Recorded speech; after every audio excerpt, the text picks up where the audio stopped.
para Lucas. Lucas capítulo 23, verso 55. Lucas, capítulo 23, verso 55. Falta ainda terminar aqui Lucas, e depois de Lucas vamos para Yohanan, e depois eu vou trazer para vocês a conclusão com as fotos do lugar onde aconteceu esse maravilhoso evento que é a ressurreição de Yeshua. Verso 55. As mulheres que vieram... Lucas agora, viu? As mulheres que vieram com ele desde a Galil e o seguiram, elas viram o túmulo e como o corpo de Yeshua foi colocado nele. Asher, Hussam, Bo, Gufat e Yeshua.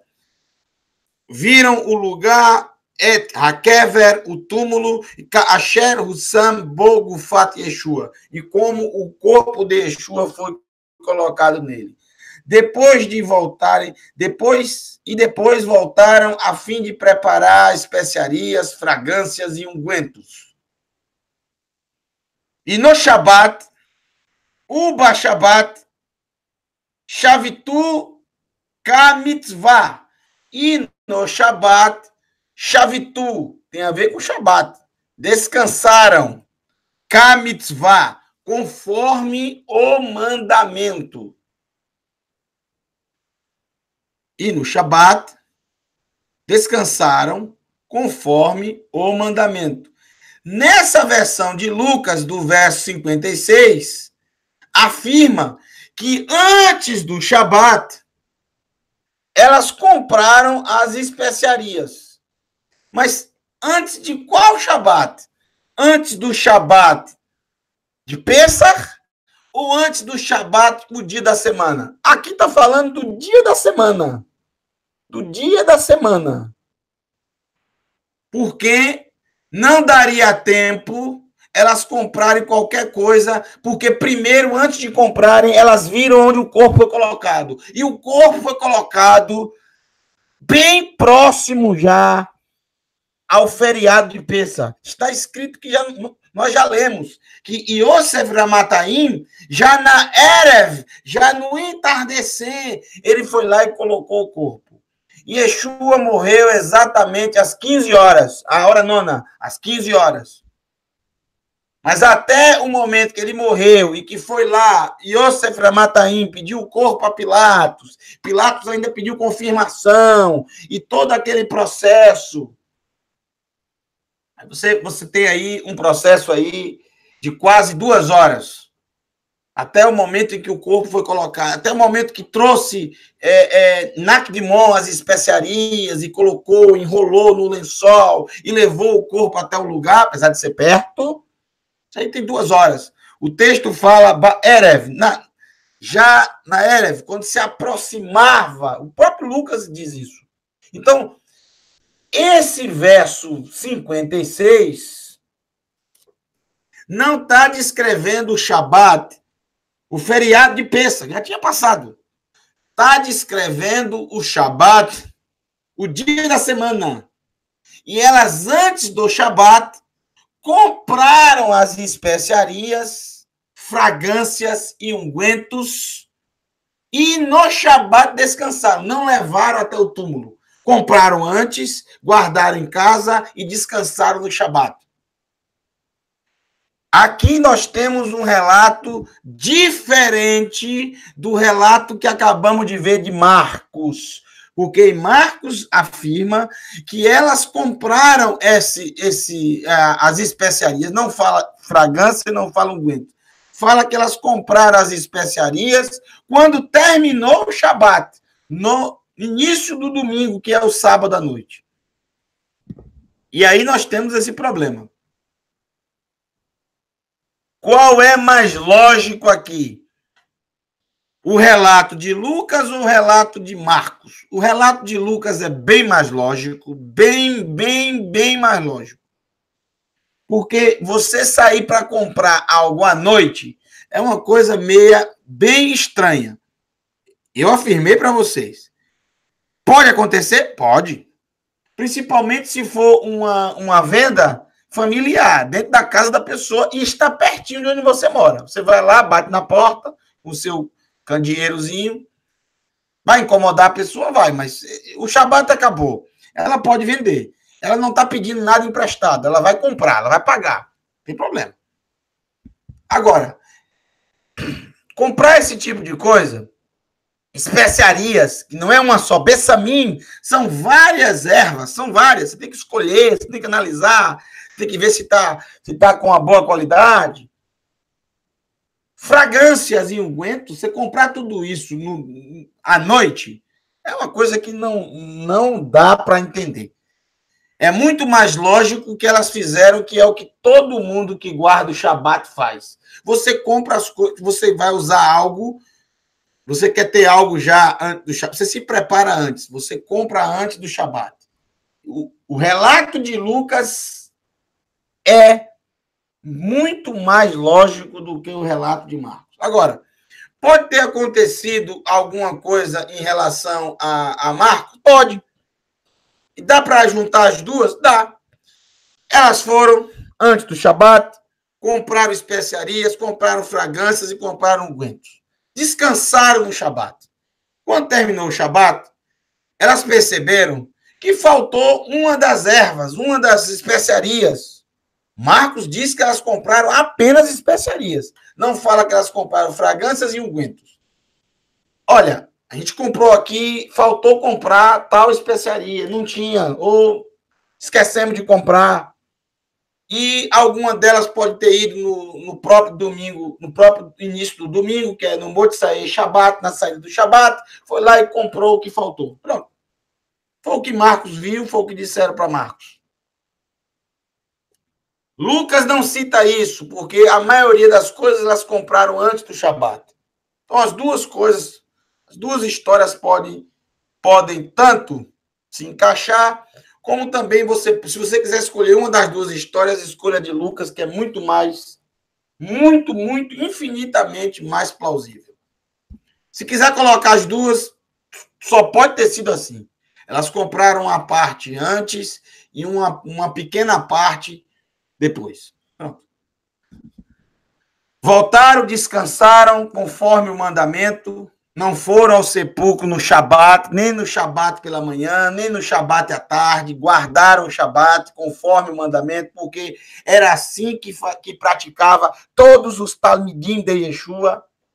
O Shabat é um mandamento importantíssimo para todo aquele que segue ao Eterno, porque o Shabat é o dia do Eterno, é o dia em que marca a aliança entre Adonai e o seu povo, é o dia do Todo-Poderoso. Por isso, Yeshua cumpriu todos os Shabatot.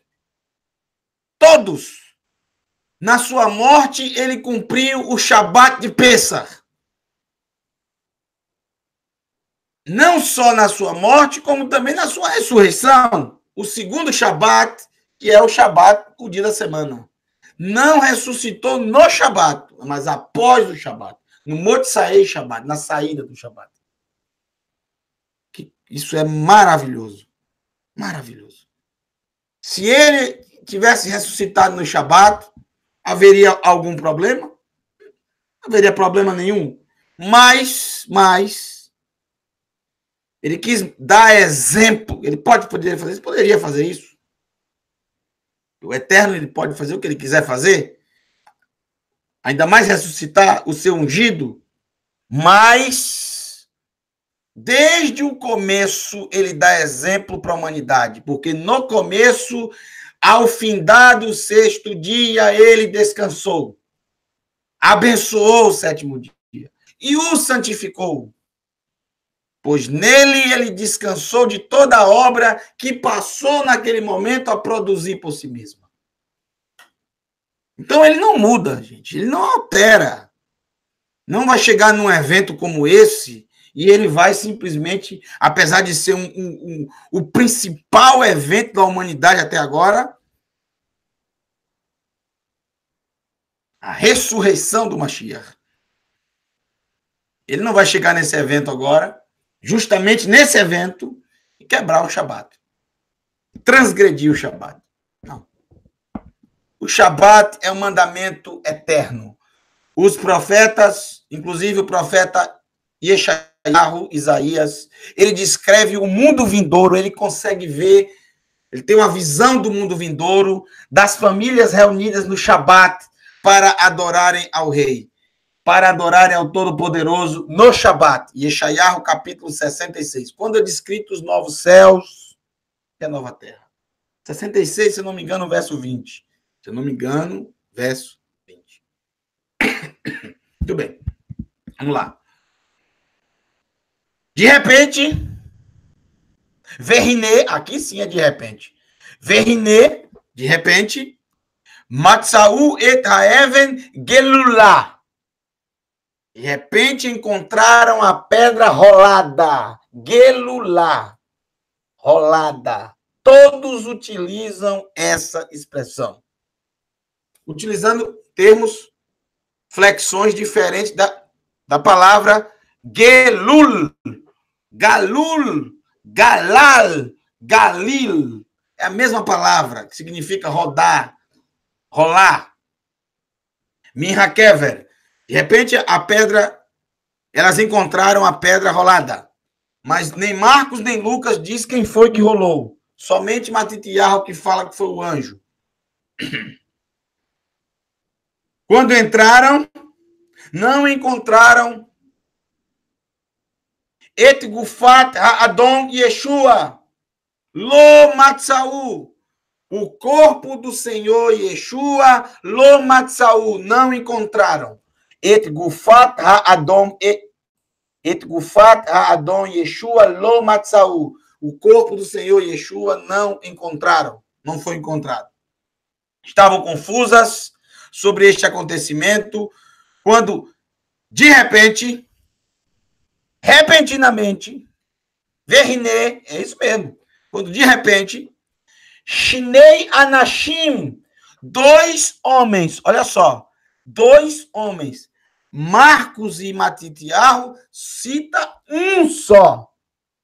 Lucas cita 2 e Yohanan, João, também cita 2. Ficamos com Lucas e Yohanan ou com Marcos e Matitiarro? É claro que é com Lucas e Yohanan. Sempre o maior número vai vencer. Quem vê 2 e o outro vê um vê 2 cegos e o outro vê um cego, qual é que está certo? O que viu 2 cegos. Porque o que viu um cego, ele não está mentindo, ele só viu um. Mas o que viu 2 também não está mentindo, porque ele viu 2. Só que dos 2 cegos, um falou, Yeshua, filho de Davi, tem misericórdia de mim. O outro ficou calado, entendeu? Então, quem relatou, o que ele prestou atenção, o que chamou a atenção dele, foi aquele cego que falou. O outro ficou quieto, mas o mais atento viu que tinha 2 cegos. Também 2 endemoniados e um endemoniado. Um evangelho vai dizer que tem um, o outro vai dizer que não, são 2. Qual é que está certo? O que diz que tem 2. Mas o que falou que tem um só, ele não está mentindo. Porque o texto fala que um deles é que foi liberto e passou a testemunhar sobre Yeshua para aquele povo, um povo pagão, os gadarenos. Então, são as perspectivas, são os ângulos que se olha a coisa. Só que chamou a atenção dele um cego, só chamou a atenção dele um anjo, só chamou a atenção dele um endemoniado. Mas só que quem relatou 2, esse está com a verdade. São 2 realmente. Só que o outro só viu um, porque só um chamou a atenção dele. O outro ele não viu direito. Entenderam? Lucas relata Shinei Anashim, 2 homens, 2 pessoas. Yohanan, mesma coisa, 2 anjos. Quem é que está certo? Yohanan, Lucas ou Matitiarro e Marcos? Todos estão certos, mas o número correto são 2.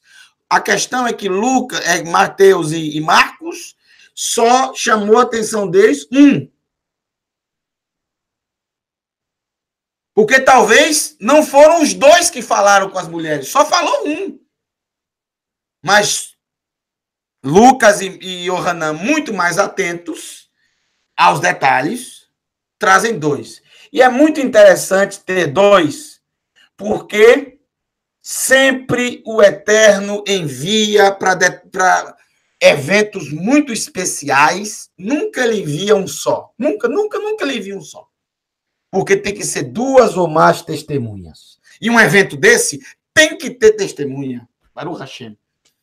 Um evento como esse tem que ter testemunha. São duas, pelo menos duas. Lembra do evento lá de Sodoma e Gomorra? Foi um anjo ou foram dois anjos? Foram dois. Porque tem que ter duas ou mais testemunhas. Esse tipo de evento, esses eventos grandiosos, tem que ter duas ou mais testemunhas. O relato correto é esse aqui. Dois anjos, não um anjo. Mas você vai ver que todos os dois eventos, eles aparecem brilhantes, reluzentes, roupas brancas, suas roupas como relâmpago. Suas roupas como relâmpago. Radiante. E veja a palavra qual é radiante, viu? Zohar. Essa palavra, Zohar, não confundir com o livro místico e cabalístico da Idade Média, da Cabala judaica moderna, o Zohar. A palavra Zohar em hebraico quer dizer radiante, brilhante, radiante. É exatamente o significado da palavra Zohar. É, o livro mesmo. Mas aqui não está falando do livro. Nem existia ainda esse livro. Nem se sonhava existir. 1.100, 1.200 anos depois disso aqui. É que veio surgir o Zohar. Né? Big Dehem. Suas roupas eram radiantes. Biberak, como relâmpago. Como um relâmpago, como um raio. Brilhantes, as roupas brilhavam, eram brancas, mas não era um branco fosco, era um branco brilhante. Vou acelerar, né? Olha o tempo. Tomadas de terror, baixaram o rosto ao chão. Os dois homens lhe disseram: por que vocês estão procurando o vivo, et hachai, ben hametim, entre os mortos? Os dois homens lhe disseram, os dois homens lhe disseram: por que estão procurando o vivo entre os mortos? Ele não está aqui. Ele não está aqui. Kikam min hametim, pois ele se levantou dos mortos. Não é um só que relata. São vários que... Todos os quatro relatam isso. Ele se levantou dos mortos. Estava morto, mas voltou à vida. Isso é o mais importante da história. Essas discrepâncias que tem entre um e outro são meros detalhes. O importante é que ele morreu, passou 3 dias e 3 noites morto, e após terminar após cumprir o terceiro dia, no Motzai Shabbat, na saída do Shabbat, Min Hametim, ele se levantou dos mortos. Min Hametim, ele se levantou dos mortos. Baruch Hashem, que é a palavra ressurreição para nós. Português. Lembrem-se do que lhes disse quando ainda estava vivo com vocês na Galil. Que Nahon é usado até hoje, né? Quer dizer verdadeiro. Verdade, é verdadeiro. Que Nahon leben ha'adam lehinatem bidei anashim chata'im lehitzalev ubayom hashelishi yakum. Pois é verdadeiro. Ao filho do homem deve ser entregue nas mãos de homens pecadores e ser executado ser executado. É a palavra Tzalev. Na estaca aqui não tem esse texto, na estaca. Porque seria no madeiro.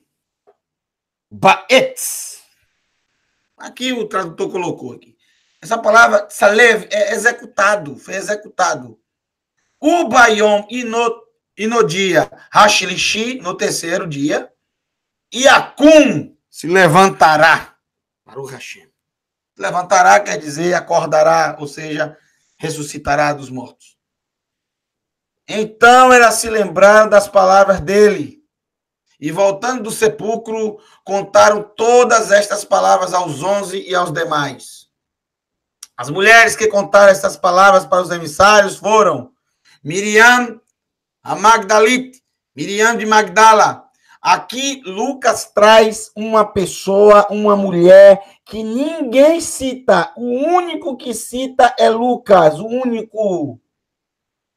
Uma mulher completamente desconhecida. Quem é essa mulher? Ninguém, só Lucas cita. Veja aqui, ele cita aqui claramente Iohaná.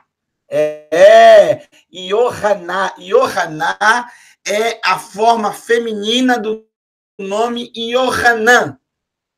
Iohaná. É como se fosse em português, João e Joana. Pronto, é mais ou menos por aí. É bem parecido ao que ele cita. Vê Iohaná, não Iohanan, que é a forma masculina. Iohaná. Iohaná. O eterno é gracioso. Iohaná. O eterno vem de Ren. O eterno é gracioso. O único que cita essa mulher. Os outros citam. Está errado os outros? Não, os outros falam outras mulheres. Não cita nomes. E ele aqui cita. Miriam, a Magdalite, Iohaná, Miriam, mãe de Yaakov. É a mesma mãe dele. Miriam, a mãe dele. A mãe de Yaakov e outras mulheres que estavam com elas. Tá vendo? Ainda tinha outras mulheres, que os nomes não são citados, eram muitas mulheres. Mas estas palavras, aos seus olhos, eram como que divrei tafel, como palavras absurdas, como palavras estúpidas. Tafel é algo estúpido, algo sem sentido. Então, veja, as palavras dessas mulheres, assim como Marcos relata, não... Eu nem acredito que foi Marcos, eu acredito que foi o Talmide de Marcos que continuou a história. E ele deve ter pego com Lucas essa parte da história, com certeza. Porque é exatamente isso. Para eles, quando ouviram o que as mulheres disseram, eles não acreditaram. Para eles eram como palavras absurdas. Eles não acreditavam que Yeshua se levantaria dos mortos. Velo reminu lahen. Não acreditaram nelas. Vaiacam, olha só essa palavra. É a mesma palavra de ressurreição, gente. Tá vendo? Vaiacam. E se levantou. Mas quem se levantou? Kefa. Kefa estava morto? Não, estava vivo. Ele se levantou de onde? Se levantou da cadeira, se levantou do chão, se levantou de onde estava sentado. Então, é a mesma palavra. A única diferença é, se levantou de onde? Dos mortos? Ou se levantou de uma reunião? Ou se levantou de uma cadeira, de uma cama? Mitá, cama. A mesma palavra. O hebraico ele é bem simples. Bem simples. As outras línguas são mais, principalmente o português, extremamente complexo. Se levantou Kefa, Vayaratz, El Hakever, e correu para o túmulo. Abaixando-se, não viu ninguém, apenas faixas de linho sozinhas. Yohanan vai relatar que ele viu faixas de linho dobradas. Yohanan traz esse detalhe dobrada, o único que traz. Lucas diz que ele viu as faixas de linho sozinhas, ou seja, sem ninguém estar vestindo. Está lá as faixas lá de linho que envolveram o seu corpo.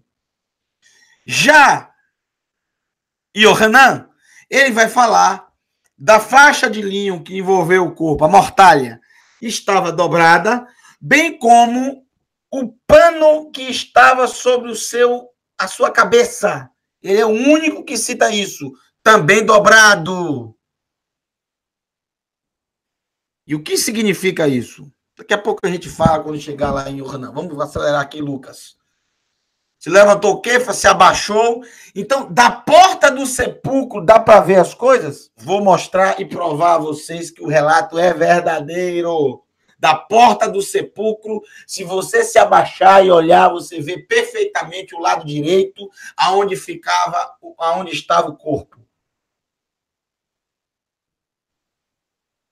No mesmo dia, ou seja, no primeiro dia da semana, 2 deles estavam indo para uma aldeia chamada Amaús. A palavra em hebraico não é Emaús, é Amaús. Tá vendo aqui? Amaús. É uma aldeia que fica a 11 quilômetros, aproximadamente a 11 quilômetros de Jerusalém. E estavam conversando a respeito de tudo que havia acontecido. Vamos acelerar um pouco aqui.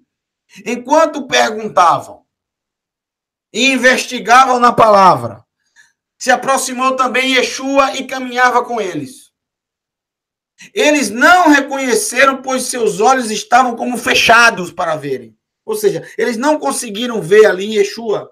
Eles viram um homem caminhando com eles. E Yeshua foi perguntando sobre o que eles estavam falando.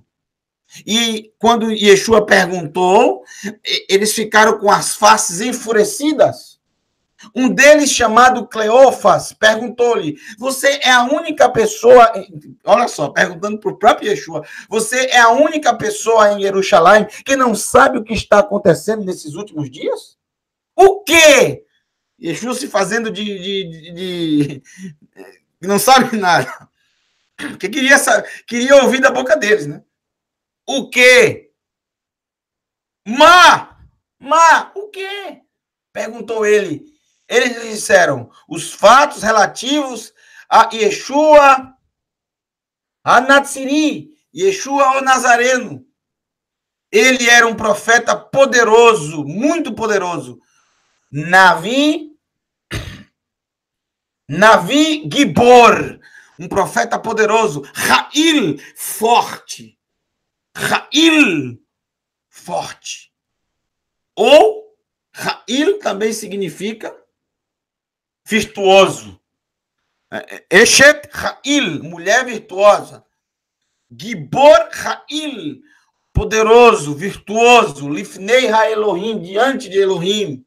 Velifnei Kol Ha'am, e diante de todo o povo.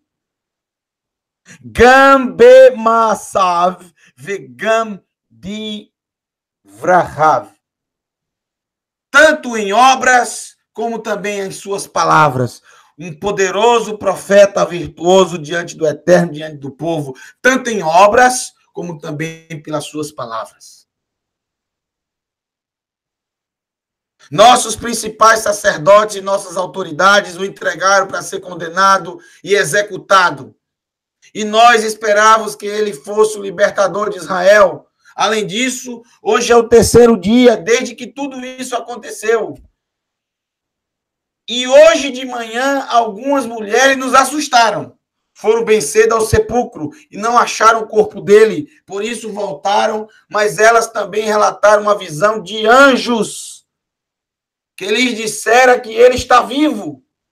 Alguns dos nossos foram ao sepulcro e encontraram tudo exatamente como as mulheres tinham dito, mas não o viram.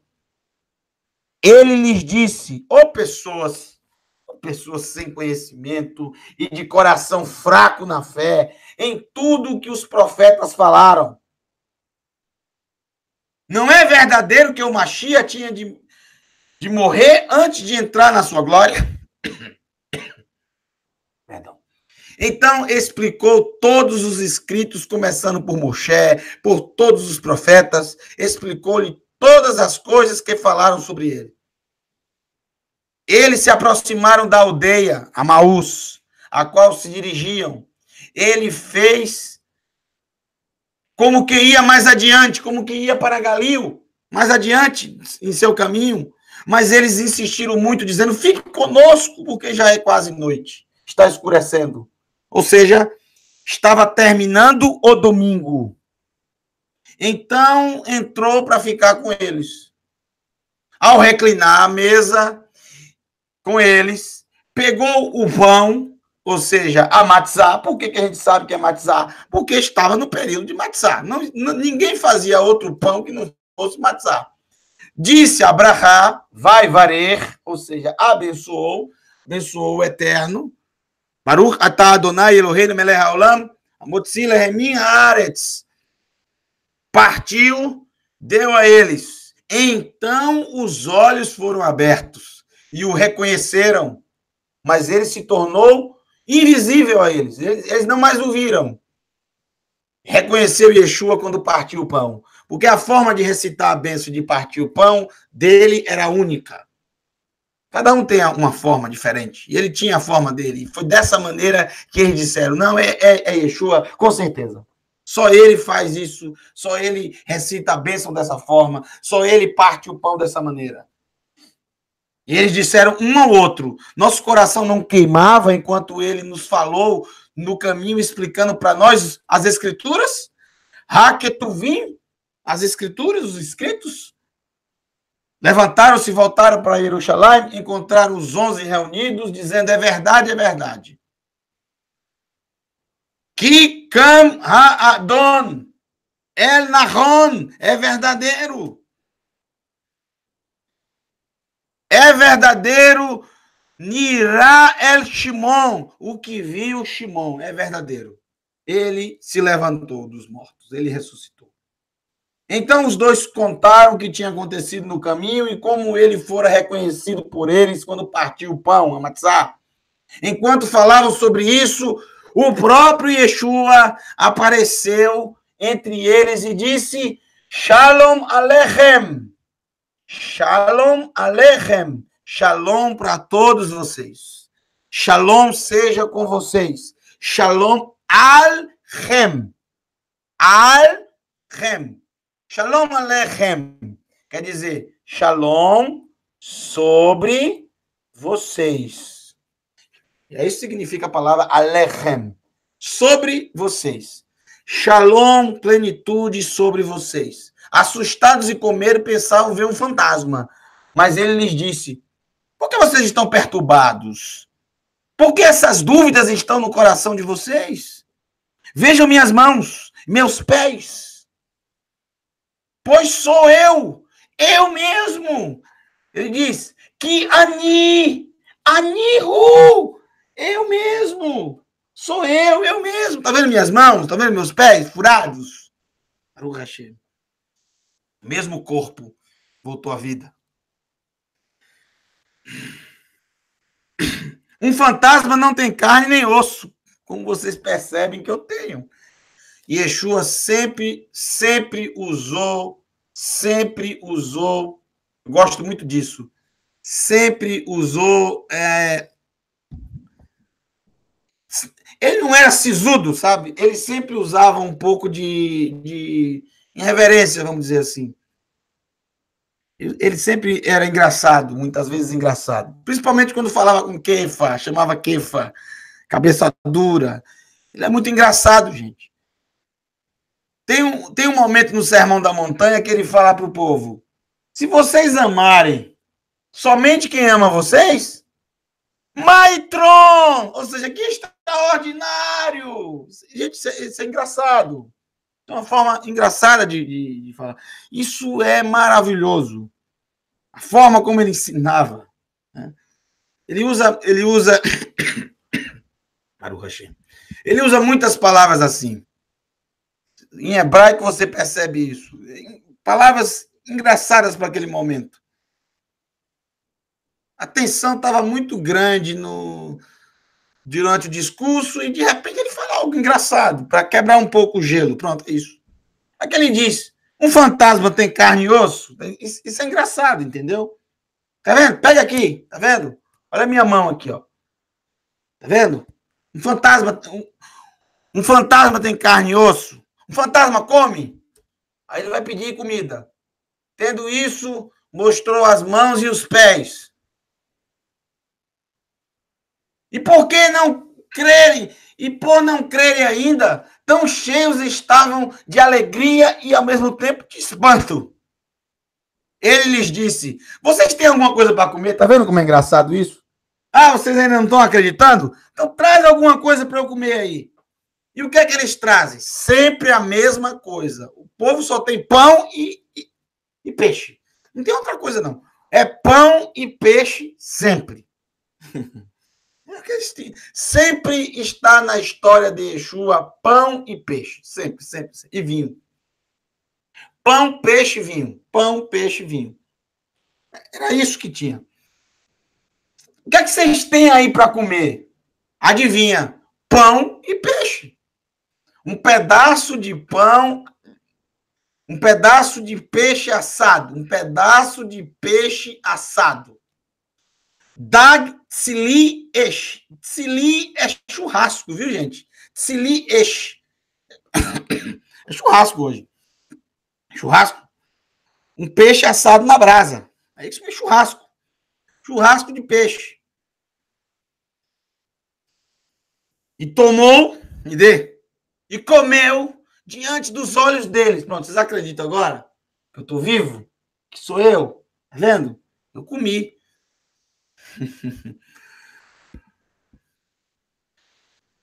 E disse para eles, agora ele vai falar sério. Estas palavras que falei para vocês enquanto ainda estava com vocês. Tudo que estava escrito a meu respeito na Torá de Moshe, nos profetas, nos salmos, tinha que serem cumpridas. Gente, são muitas coisas, muitos, eu poderia citar aqui vários textos para vocês dos profetas. Eu tenho todos aqui. Todos eu tenho. Eu vou colocar na descrição do vídeo para você ler em casa com calma, texto a texto. Não dá para a gente ler tudo sobre a rejeição do Mashiach, sobre a forma como ele foi rejeitado pelo seu povo, a forma como ele sofreu, os insultos, cusparadas, até ser vendido por um amigo por 30 moedas de prata. Tudo isso eu tenho aqui para vocês na Torá, nos profetas e nos escritos. Tudo. Seus ossos que não seriam quebrados.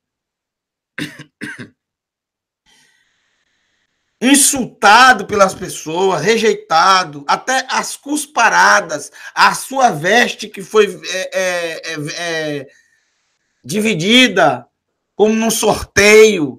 Tudo isso tenho aqui para vocês lerem. A pedra rejeitada pelos edificadores, principalmente Salmo 118, verso 22. Posso ler só um texto, né? Vou ler um. A trama para o matarem, tanto de pessoas da terra como também estrangeiros. São muitos textos. E eu colocarei para... Eu ia ler, mas o tempo não dá. Eu ia ler um a um. Mas como o tempo não dá, senão vocês não vão ver o final das fotos que eu vou mostrar. E aí você vai ficar chateado, porque está esperando até agora para ver isso. E não vou falar mais disso durante pelo menos um ano, porque temos outros assuntos, tem as porções, tem a finalização do estudo do Sermão da Montanha, então não vai dar tempo de falar disso mais. Não adianta que não vai dar. Ano passado eu disse para vocês, eu vou trazer sobre a ressurreição, mas tem que ser num momento específico. Pêssar. Salmo 118, verso 22. A mesma pedra que os edificadores rejeitaram se tornou a pedra de esquina. Rosh Pina.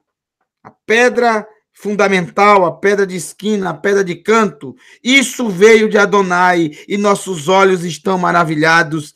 Este é o dia que Adonai fez. Um dia para nosso regozijo e alegria. Por favor, Adonai, salva-nos. Por favor, Adonai.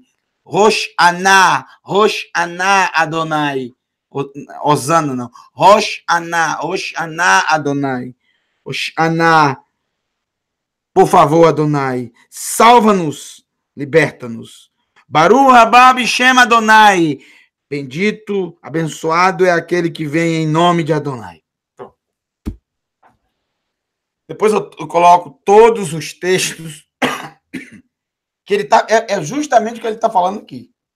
O que os profetas, os salmos E a Torá, ou seja, Moshe, falou sobre ele. O profeta semelhante a Moshe, que o Eterno levantaria dentre os seus irmãos. Muito bem.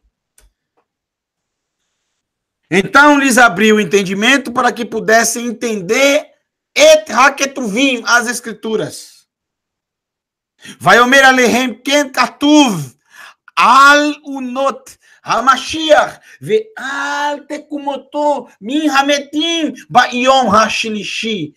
E lhes disse, eis o que ele diz. O Mashiach deve sofrer e depois se levantar dos mortos no terceiro dia. Ressuscitar, levantados. Tekumato. Kum. A palavra é essa aqui, ó. Kuf, vav, mem. Kum. Se levantar. Min hametim, dos mortos. Ba'yom hashlishi, no terceiro dia, no dia terceiro.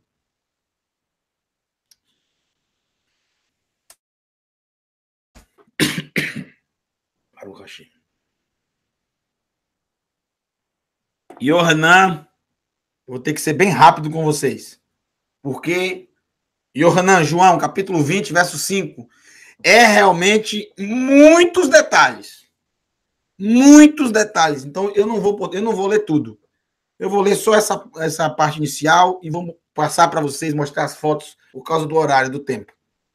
Olha só.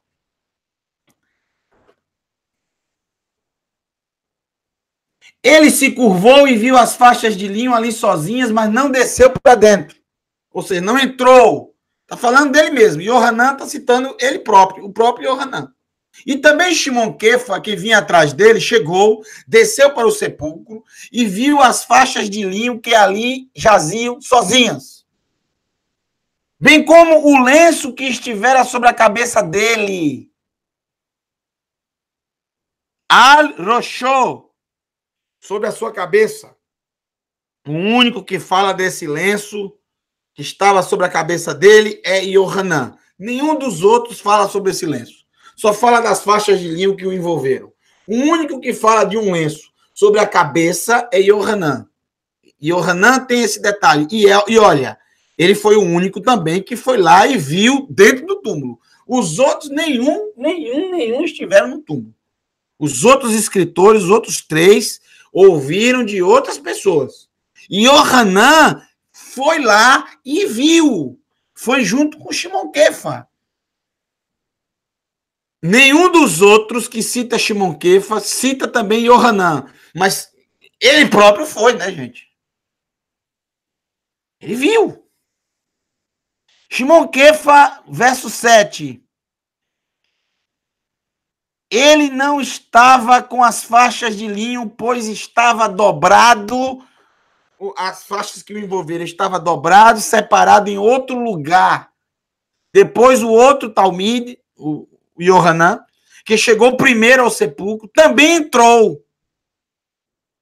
Ele, apesar de ter chegado primeiro, ele olhou de longe e não entrou, ficou com medo. Depois, ficou com medo, eu que estou falando. Mas depois que Shimon Kefa, sempre corajoso, sempre com aqueles rompantes dele, ele foi, ele entrou, ele viu, e depois o outro também entrou. E entrou, viu e confiou.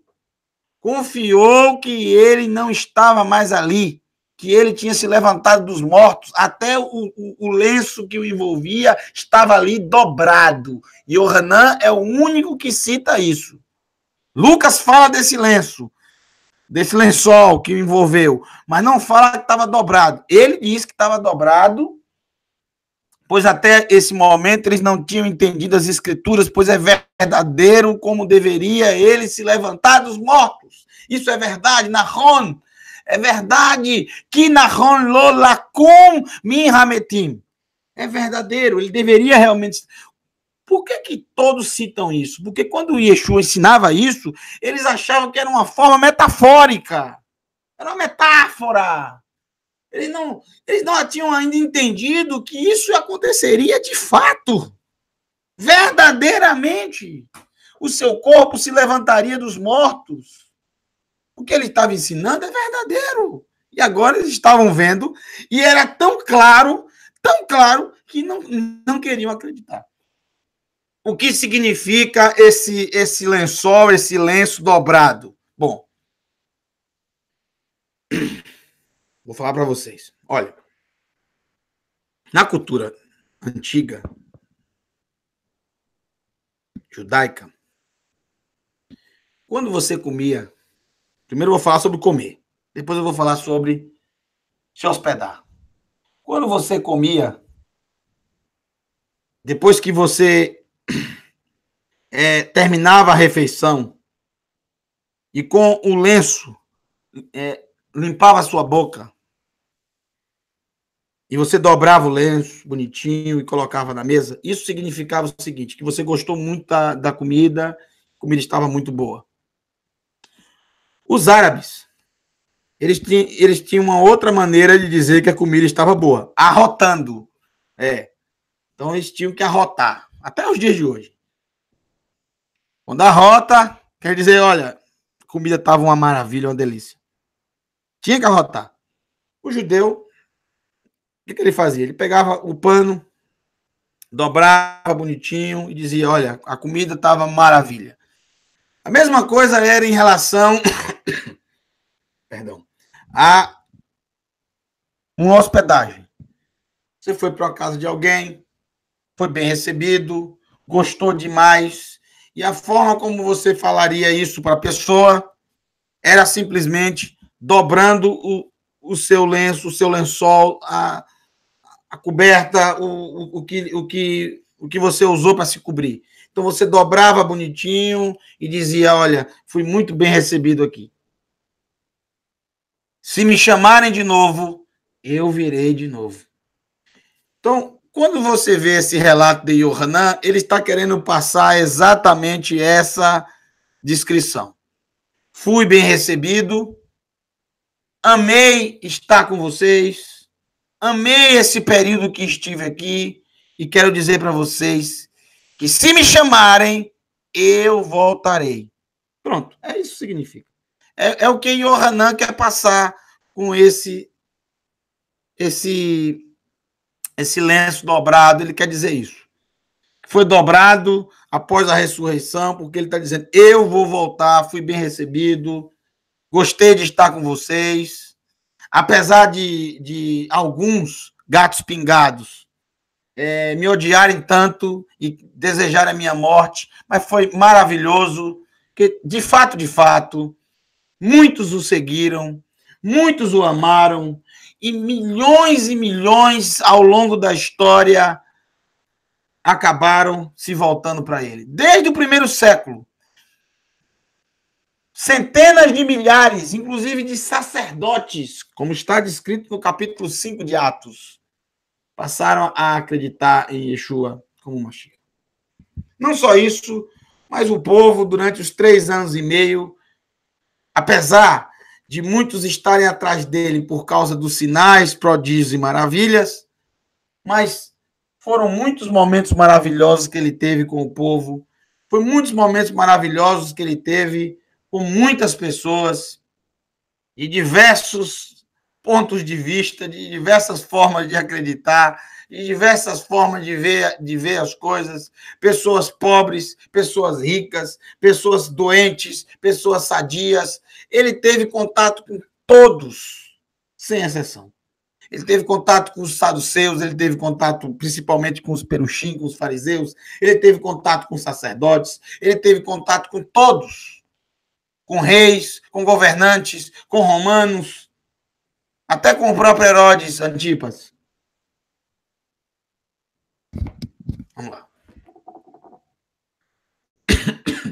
Então os talmidim voltaram para casa, mas Miriam ficou do lado de fora do sepulcro, chorando. Enquanto chorava, ela se curvou e olhou para dentro do sepulcro.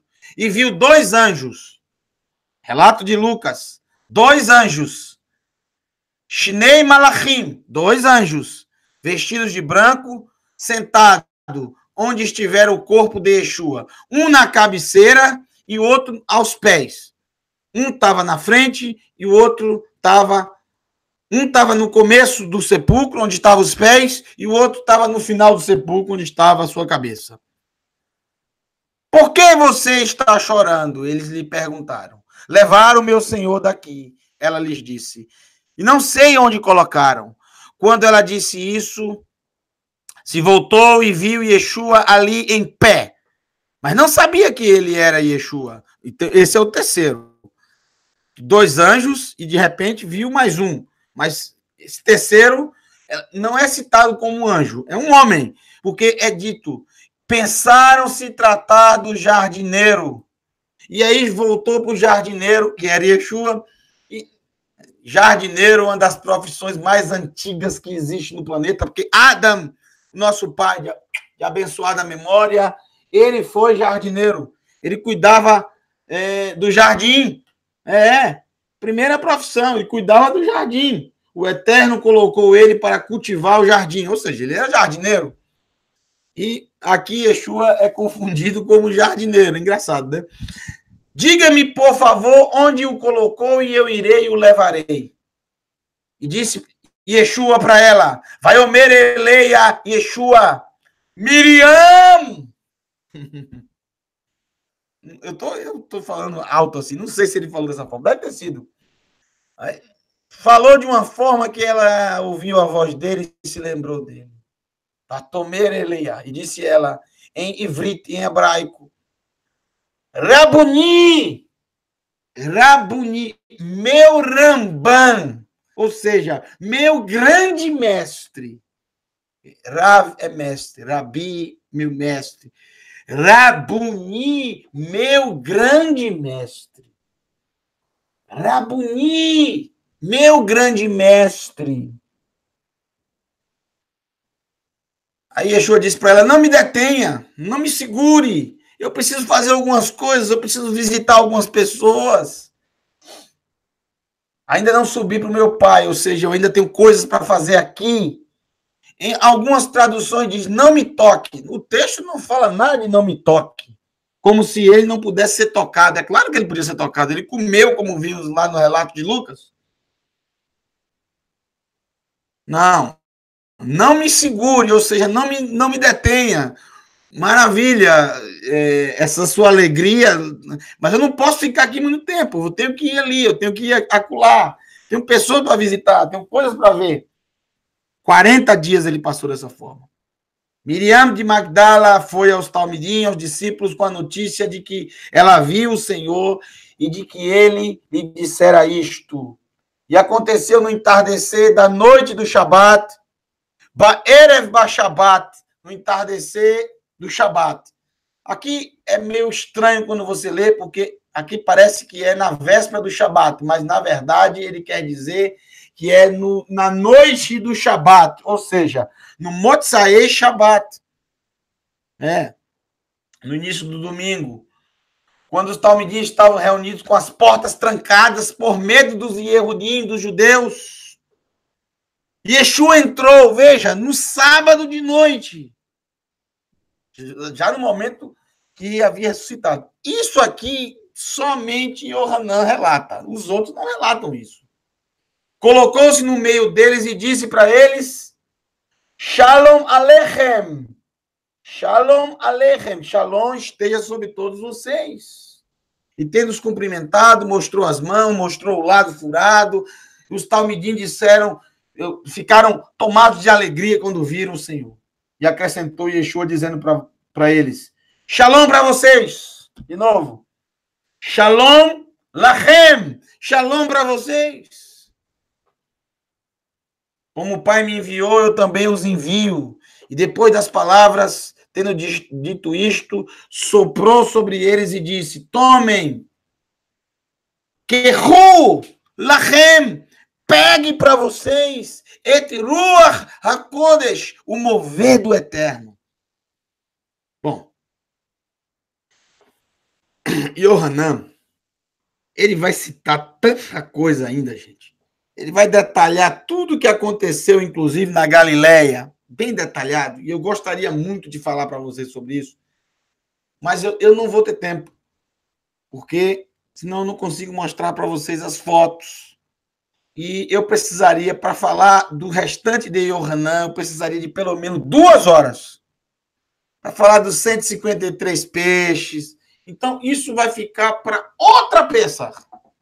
Aí a gente pega esse relato de Yohanan até o final, tá bom? Outra peça, e Serra Hashem, se o Eterno assim permitir. Nós não sabemos o futuro, mas se o Eterno permitir, falaremos disso. Aí são muitos detalhes, viu? Ele vai para Galil, ele tem aquele encontro com Shimon Kefa, ele pergunta para Shimon Kefa se o ama 3 vezes, tem a pescaria dos 153 peixes, o que significa, tudo isso requer tempo para eu falar para vocês. Eu não gosto de explicar sem detalhar, eu sou assim, falo demais. Vamos para as fotos aqui. Quero mostrar a vocês isso aqui, ó, antes de terminar. Dê só mais alguns minutos. Perdão. Pronto, olha aqui, ó. Beleza, maravilha. Tudo aqui. Já falamos sobre o calendário, não vou voltar a falar sobre o calendário. Pronto. Vamos começar mostrando aqui sobre o Golgotha. Golgotha. Veja. Gol, não é Golgotha. É Golgotha. Tem 2 lâmedes, tá vendo? 2 lâmedes. Golgotha. Hamakom Gelgolet. Ou seja, o lugar da caveira. Lugar da caveira. Então vamos lá. Essa foto é de 1900. Essa foto é do ano 1900, ou seja, quase 2000 anos depois. Olha o lugar, gente. Olha o local. Uma colina, tá vendo? Uma colina, um monte, uma colina. E olha o lugar aqui dessa colina. Que tem essa... Isso é uma caveira, tá vendo? Olha os olhos aqui, tá vendo? Os olhos, o crânio, a caveira. Golgotha. O que você vai ver em latim a palavra calvário? Porque a palavra calvário é caveira, em latim. Calvário é caveira. Então, você vai ver a palavra calvário nas Bíblias, porque essa Bíblia, com certeza, foi traduzida do latim. Do hebraico para o grego, do grego para o latim, do latim para o português. Calvário, se tem calvário, se na sua tradução tem Golgotha, porque foi traduzido, no mínimo foi traduzido do hebraico para o grego, do grego para o português. Ou diretamente do hebraico. Só que a mais famosa tradução bíblica do português, do padre João Ferreira de Almeida, ele traduziu do grego, ele não traduziu do hebraico. Então, se tem calvário, é porque foi traduzido do latim. Latim, calvário é caveira. Tá vendo a caveira? Isso aqui, quase 2000 anos depois. Aqui essa foto é muito importante. Por quê? Porque, tá vendo? É um local que passa uma estrada, gente. Olha a estrada aqui, homens aqui e aqui camelos, tá vendo? Camelos. Isso é uma estrada. Essa estrada, ela leva para 2 extremos. O primeiro extremo, para o lado oeste, ela leva para a cidade de Iafo, onde tem lá o porto antigo de Iafo. E para o lado leste, ela vai até Jericó. São 2 extremos essa estrada. Então, esse lugar é totalmente fora dos muros da cidade, até os dias de hoje, fora dos muros da cidade. Um lugar onde tem uma estrada dessa, uma estrada que vai para 2 extremos, muitas pessoas passam por aqui. Olha outra foto do mesmo ano, 1900. Olha aqui, uma caravana, posso dizer uma caravana, né? Olha quantos camelos aqui estão passando. Um homem aqui está guiando os camelos, tá vendo? Olha aqui a colina da caveira, o crânio. Olha a caveira aqui, tá vendo? Aqui está o jardim, bem próximo. Olha o jardim aqui, ó. Onde tem um túmulo escavado na rocha. Veja como é bem próximo do lugar. Teria que descer com muito cuidado e ir até o jardim. Jardim, na verdade, que era um lugar onde se tinha produção de uvas e onde se fazia também vinho. Vou mostrar a vocês o lagar daqui a pouco. Eu quero mostrar a vocês por que os romanos escolheram esse lugar. Não foram simplesmente os judeus, foram os romanos. Porque esse é um lugar de via pública, fora dos muros da cidade, porque se os romanos executassem alguém dentro dos muros da cidade, seria uma revolta terrível dos judeus. Não se podia fazer isso. É fora dos muros e é próximo a uma estrada. Isso era tudo que os romanos queriam. Por quê? Porque era exatamente isso que eles desejavam, estar uma pessoa, um criminoso ali exposto, para todos que passassem na estrada pudessem ver aquele que se levantou contra o Império Romano. Para os judeus, o significado era outro. Todos que passavam pela estrada iam ver aquele homem pregado no madeiro, ou seja, ele era alguém maldito, exposto à vergonha. Por que vergonha? Porque estava numa via pública, no lugar. Então, esse é o lugar verdadeiro. Não existe outro lugar em Jerusalém que tenha uma colina em forma de uma caveira, próximo a uma estrada. Não existe outro lugar. Não existe. Não existe. Então, esse lugar é um lugar que fica na parte oeste da cidade. Oeste, deixa eu ver se é oeste. Norte, não oeste, parte norte da cidade, melhor dizendo. Me perdoe. A parte leste é a parte do Monte das Oliveiras, a parte sul é a parte do Portão do Monturo, aonde mais adiante está o Guerrinon, o lugar onde se queimava o lixo, é a parte oeste é onde está o Kotel Amaravi, o muro ocidental, né? É a parte norte da cidade. Norte. Falei leste, oeste está errado. Norte. É a parte próxima ao portão norte, o portão de Shechem, o portão que vai para Siquem, Shechem, em direção a Damasco também, mesma direção, norte. Muito bem. Outra foto. Um ano depois, 1901. Olha só uma foto mais aproximada. As fotos anteriores mostram a estrada, tá vendo? Já é uma foto mais. Uma foto mais. Um pouco mais de longe. Que mostra a estrada também. Agora, essa foto já é mais próxima. Olha a caveira aqui, tá vendo? Aqui, ó. Os olhos. Você já vê que com o tempo ela já vai se deteriorando, tá vendo? A erosão já vai se deteriorando. Imagine esse lugar há 2.000 anos atrás. A caveira era perfeita. Por isso que é chamada lugar da caveira. Perfeita. Golgotha, lugar da caveira. Makom Golgolet, lugar da caveira. Lugar do crânio, lugar da caveira. E aqui está o jardim. Olha o jardim aqui, ó. Olha o jardim aqui, bem próximo ao lugar. Tá vendo o jardim aqui? Bem próximo ao lugar, o jardim. Agora, 1902. Essa foto não tá com uma boa qualidade, mas dá para se ver claramente aqui a caveira aqui, ó. Agora eu vou pular de 1902, por causa do tempo, vamos logo para 2012. 2012.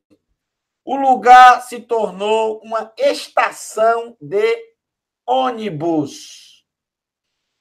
Todos eles são ônibus que levam árabes. Essa parte é a parte árabe da cidade. Aqui em cima foi construído, aqui em cima do Gólgota, foi construído um cemitério muçulmano. Aqui, ó, um cemitério.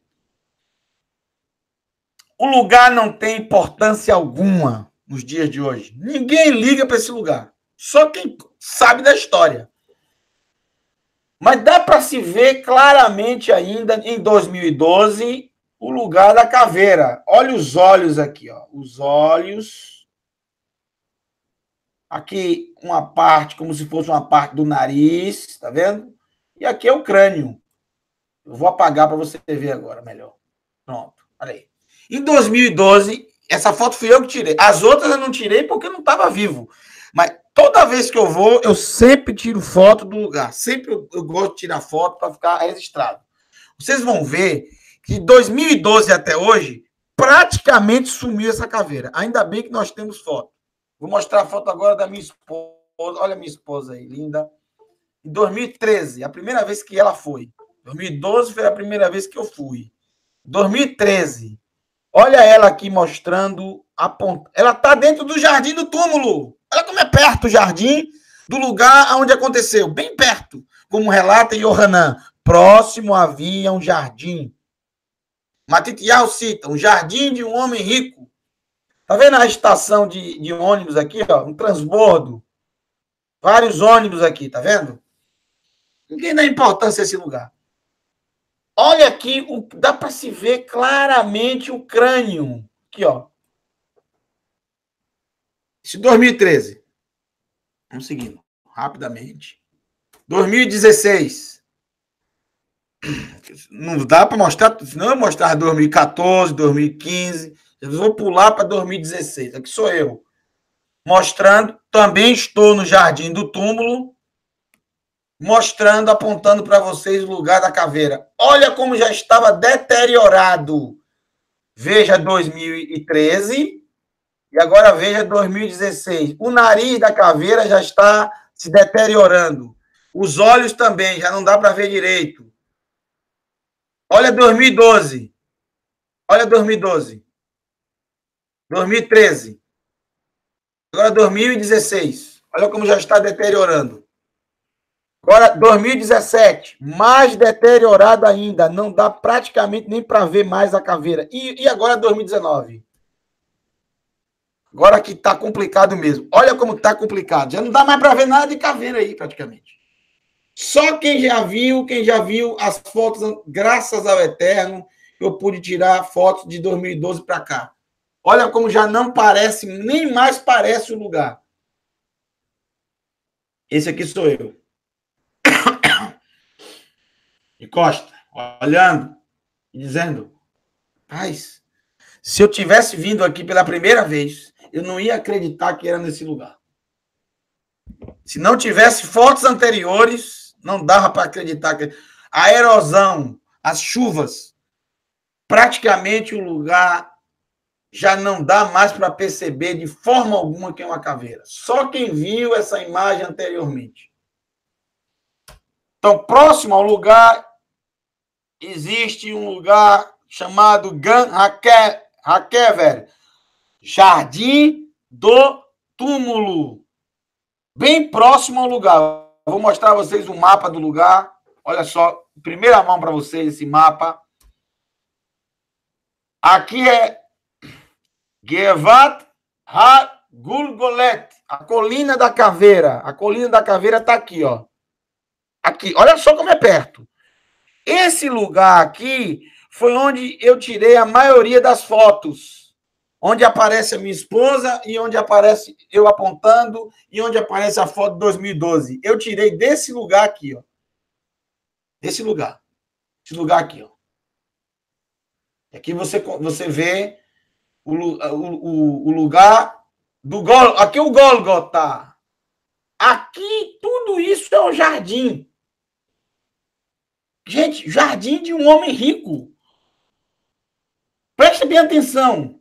Bormain, ou seja, um poço de água, uma cisterna.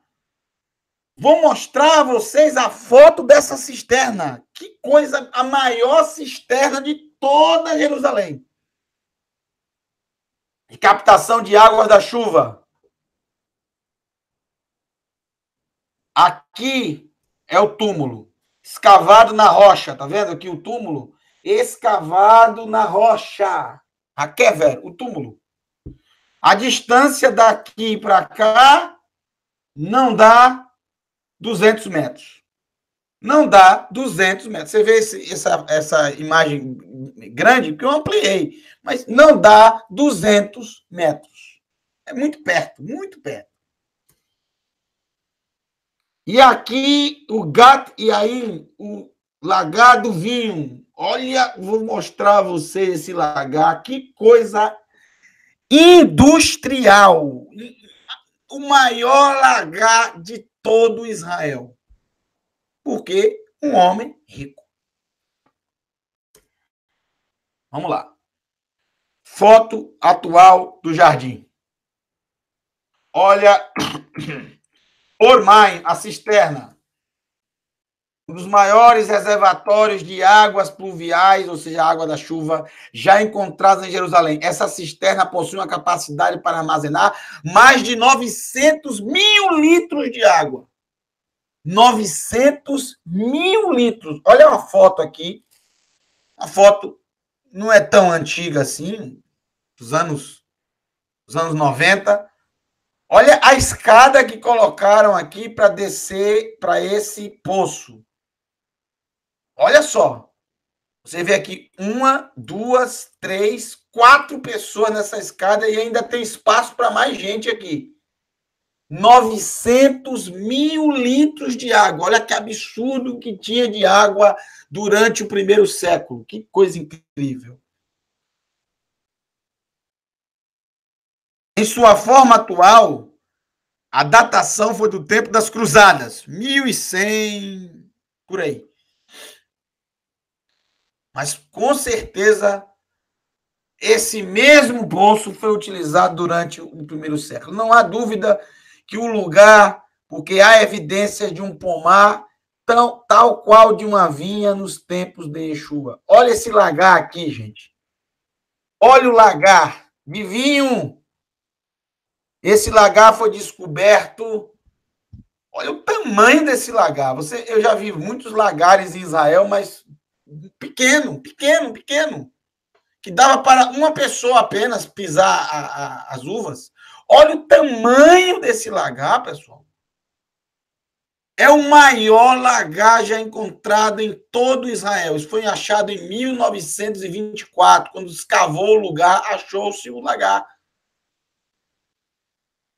Com certeza, um jardim desse em Israel, em Jerusalém, com uma produção dessa de vinho, industrial dessa forma, olha o tamanho desse lagar.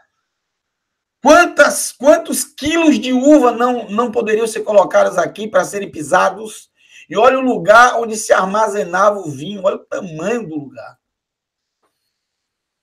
Nunca vi algo semelhante em todo Israel. Muito grande esse lagar. Muito bem feito também.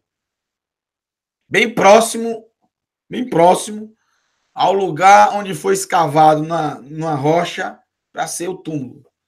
Com certeza de um homem muito rico. E os relatos são claros em todos os 4 evangelhos. Yosef Ramataim. Um deles, Matitiahu, não teve dúvida e disse: esse lugar era dele. Porque realmente é bem lógico, né? Você vai invadir a propriedade alheia e invadir o túmulo do dono que cavou para ele e colocar lá o corpo? Obviamente que esse lugar era de Yosef Ramataim. Homem rico. Olha aí, esse lugar realmente é simplesmente sensacional. Não há lugar em Israel que você sinta algo tão... É algo indescritível. Eu não vou falar aqui, porque eu não posso falar por palavras. Só quem já foi, quem já participou, quem já esteve, quem já entrou no meio de um lugar tão movimentado, porque até hoje essa estrada continua. Claro que agora está asfaltada, continua a estrada super movimentada, extremamente movimentada, muitíssima movimentada.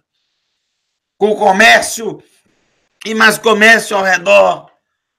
E no meio de toda essa agonia, no meio de toda essa muvuca, eu chamo aqui de muvuca aqui no Bahia, essa muvuca de gente, tem esse jardim, um lugar tão tranquilo, tão calmo, tão maravilhoso, tão especial. Gan Hakever. O jardim e na rocha, feito por mãos humanas, escavado na própria rocha. Eu vou mostrar fotos antiguíssimas. Olha essa foto. A primeira foto quando foi descoberto esse jardim.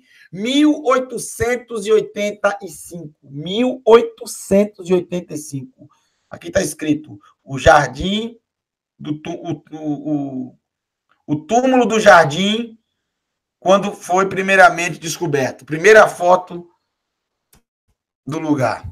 Olha aqui, já 5 anos depois, 1890. Aqui tem uma pessoa, um homem, na porta do jardim, na porta do túmulo.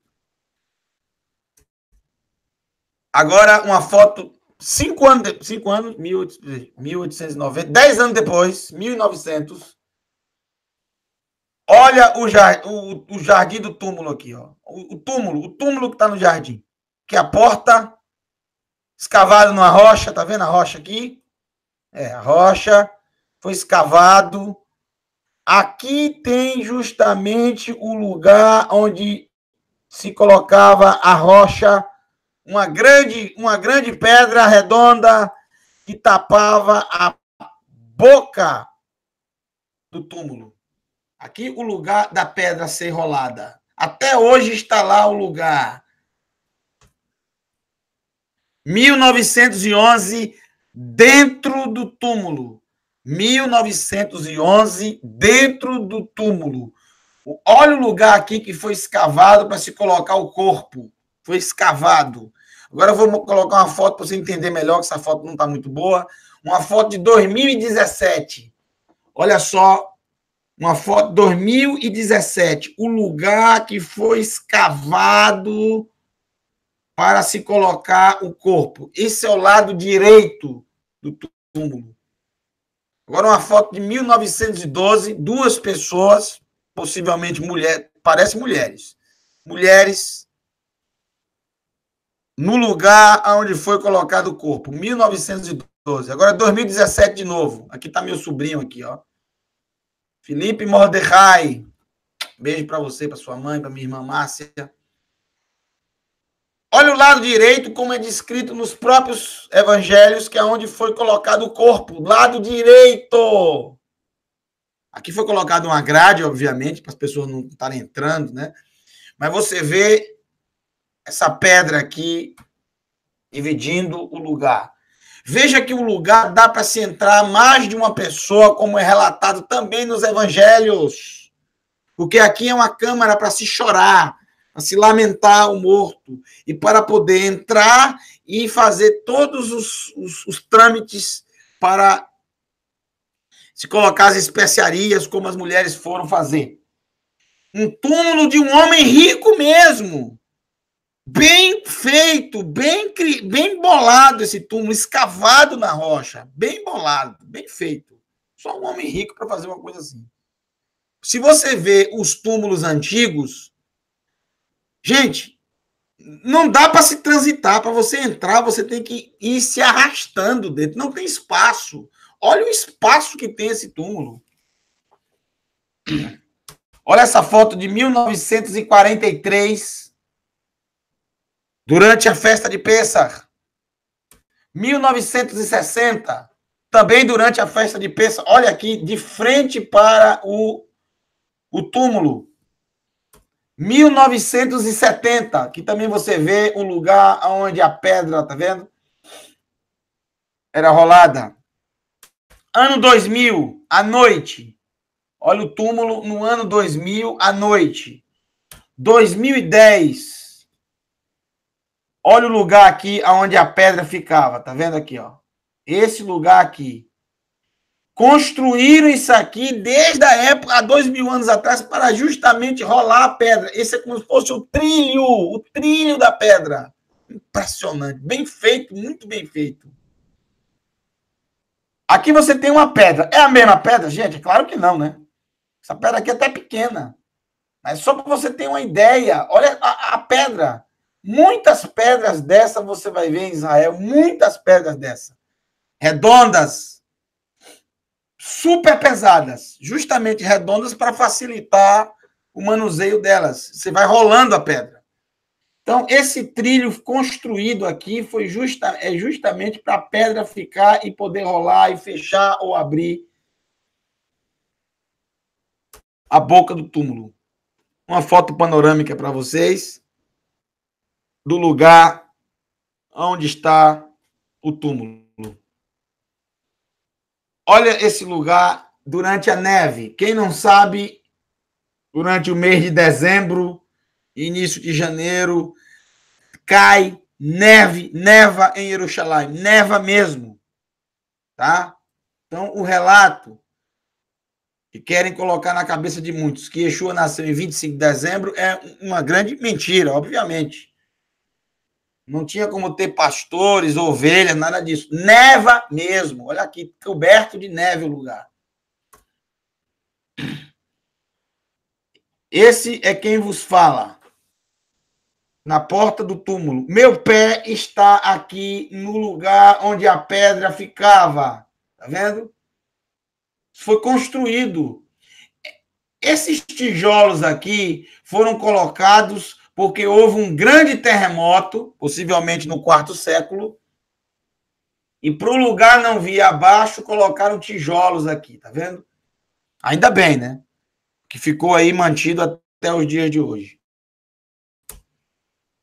Graças ao Eterno. Mais uma foto do túmulo. Outra foto do túmulo.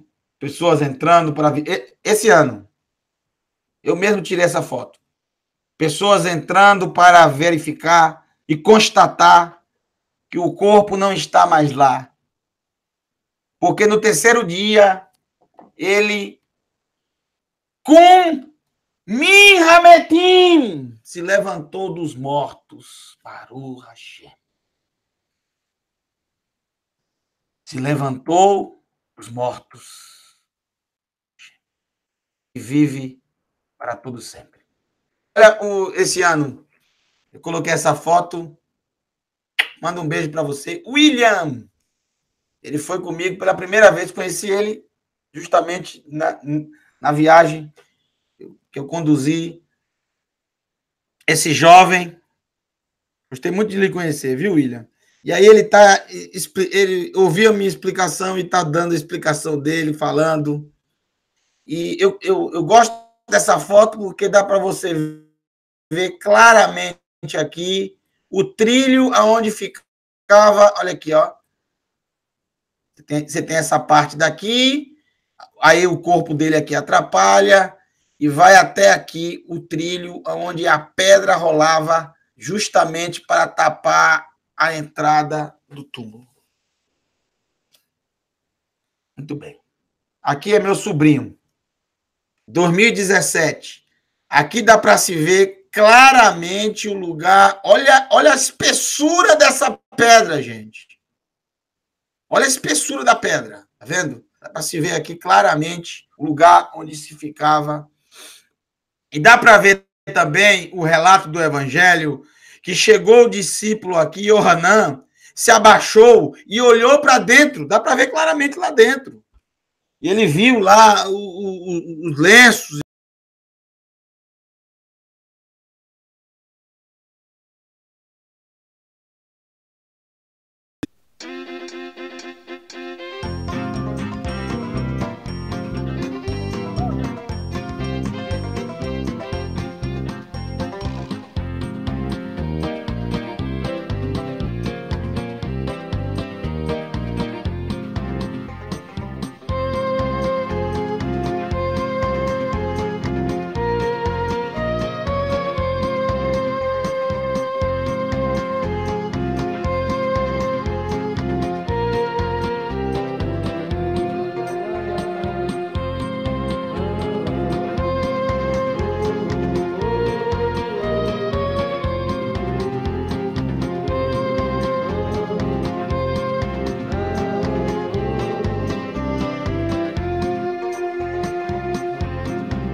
la la